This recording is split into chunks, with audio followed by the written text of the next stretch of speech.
O professor Ivo Lavô hoje vai falar sobre a ligação da educação escolar familiar nesse processo de adultização. Professor Ivo Lavô, seja bem-vindo aqui ao programa Olho Vivo. Boa tarde, boa semana.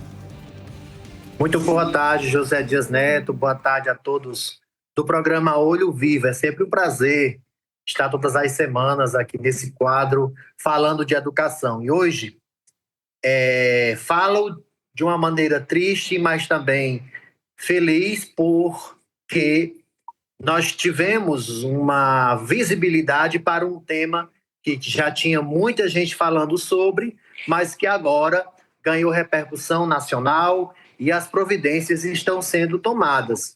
Minha fala vai ser na linha o seguinte: talvez você esteja pensando, né, o que é adultização? É um termo genérico e que as pessoas muitas vezes pronunciam sem sequer saber o que ele significa. Na verdade, tecnicamente, a adultização quer dizer quando a gente atribui à criança, né, competências ou então faz com que ela desenvolva ações que não cabem à sua faixa etária. E assim, na prática, o que isso prejudica? Ora, o conceito de infância, Zé Neto, está completando 500 anos. Então, se a gente entende a sociedade atual como uma sociedade evoluída, nós regredimos nesse sentido quando a gente coloca muitas vezes nossas crianças em situação de vulnerabilidade. A grande ênfase que está sendo dada agora é para o crime, é para a questão da pornografia, da pedofilia. Eu chamo a atenção para outra questão, né? Que é a questão mesmo da nossa responsabilidade enquanto professor, enquanto família e enquanto escola. Ora, é claro que esses problemas eles precisam ser resolvidos pela justiça, mas o processo formativo nas escolas, como está acontecendo? Então, eu sou um defensor que nós incluamos, né, na nossa formação de professores essa temática. Em que sentido? Muitas vezes, nós, na educação, ficamos sem teleologia, ou seja, sem o sentido de educar. Então, o sentido de educar é, na verdade, super amplo e é para produzir um comportamento aceitável. E uma das coisas que nós estamos muitas vezes negligenciando, e aí eu não estou trazendo mais uma responsabilidade para o professor, não, nada disso. Mas é uma pauta que nós, professores, precisamos reiteradas vezes tratar em nossas formações. E também eu chamo a atenção das autoridades, porque talvez você pense assim, as famílias devem tomar os seus devidos cuidados, porque eu acho que a nossa autorresponsabilidade caminha nesse sentido. Eu não posso expor meus filhos e às vezes a gente adultiza as nossas crianças quando a gente fotografa, quando a gente faz vídeo, quando nós postamos nas redes sociais e o que é pior, quando nós, adultos, criamos uma rede social para as crianças. Digo para você, meu querido e minha querida mamãe e papai, criança não tem privacidade. A privacidade da criança é do pai e da mãe.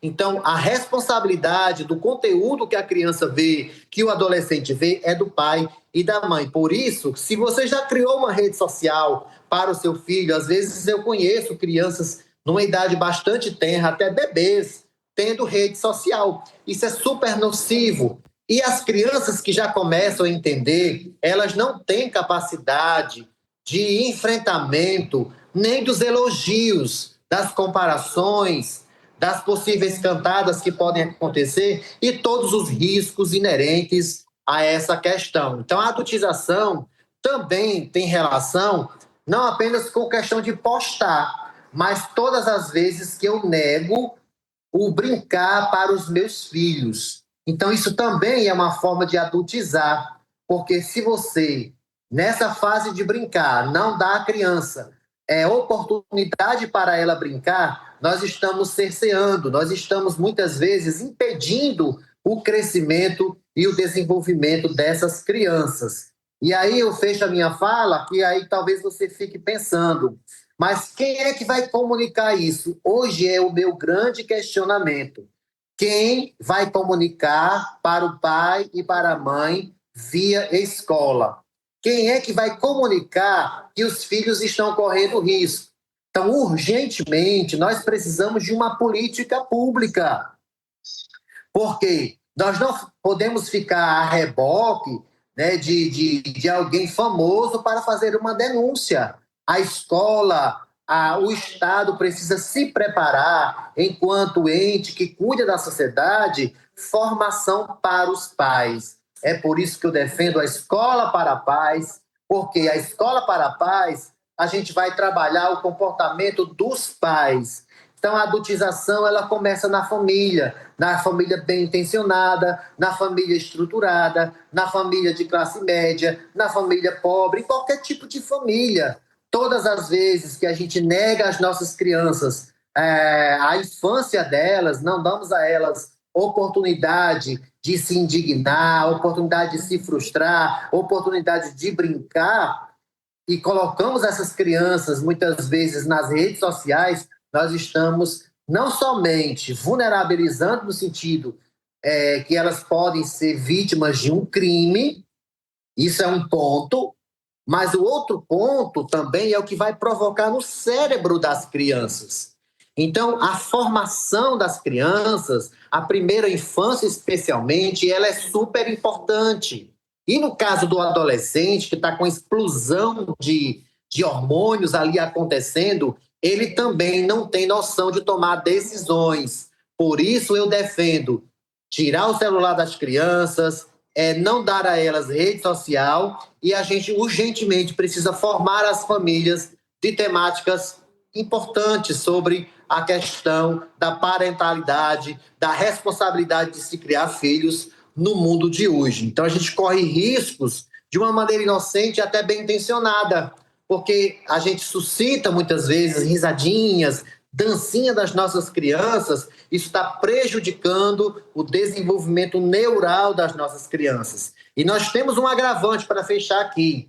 Outros influencers, adultos, muitas vezes infantilizados, também são hoje produto de consumo das nossas crianças, o que está fazendo com que as crianças confundam a questão da autoridade e a questão da referência. Então, chama a atenção urgentemente para uma política pública para que a gente possa discutir escola para a paz urgentemente. E essa pauta e outras vão ser tratadas com certeza.